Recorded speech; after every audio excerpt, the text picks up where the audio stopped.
নারী টি-20 বিশ্বকাপ বাছাই উঠছে বাংলাদেশ। 6 ম্যাচের 6টিতে জিতে ইতোমধ্যে জ্যোতির দল নিশ্চিত করেছে ইংল্যান্ডে অনুষ্ঠিতব্য বিশ্বকাপের টিকিট। এবার বাছাই ট্রফিটাও অপরাজিত থেকে নিজেদের করতে চায় বাংলাদেশ।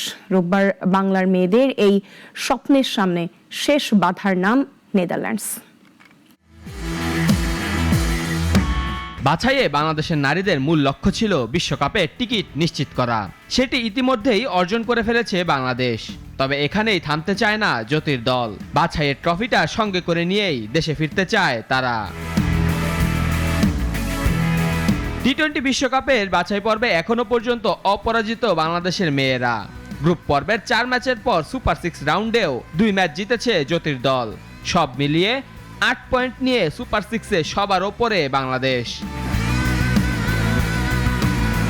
রোববার বাছাইয়ের শেষ ম্যাচে বাংলাদেশের প্রতিপক্ষ নেদারল্যান্ডস। এই ম্যাচে পরাজয় এড়াতে পারলে নিশ্চিত হয়ে যাবে বাংলাদেশের অপরাজিত চ্যাম্পিয়নশিপ। বাংলাদেশের সহ অধিনায়ক নাহিদা জানিয়েছেন এটিই তাদের মূল লক্ষ্য। আলহামদুলিল্লাহ আমরা টানা 6টা ম্যাচ জয়লাভ করতে পেরেছি।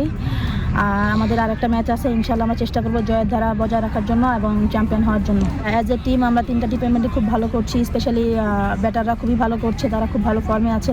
আশা করছি যে তারা এই ফর্মটা ধরে রাখবে। ইংল্যান্ড ও ওয়েলসে আগামী জুন জুলাইয়ে হবে নারী টি-20 বিশ্বকাপের পরবর্তী আসর। বৈশ্বিক এই টুর্নামেন্টে খেলতে যাওয়ার আগে নিজেদের প্রস্তুতি নিয়ে আশাবাদী নাহিদা। ওয়ার্ল্ড কাপে যাওয়ার আগে অবশ্যই আমাদের 4 থেকে 5 মাসের একটা সময় আছে। ইনশাআল্লাহ আমরা চেষ্টা করবো যে ওখানে বেস্ট প্রিপারেশনটা নিয়ে ওয়ার্ল্ড কাপে যাওয়ার জন্য। নেপালের মূলপানিতে বাংলাদেশ নেদারল্যান্ডস ম্যাচটি শুরু হবে সকাল 9:15টায়। মেহেদী হাসান মুন্না, নাগরিক।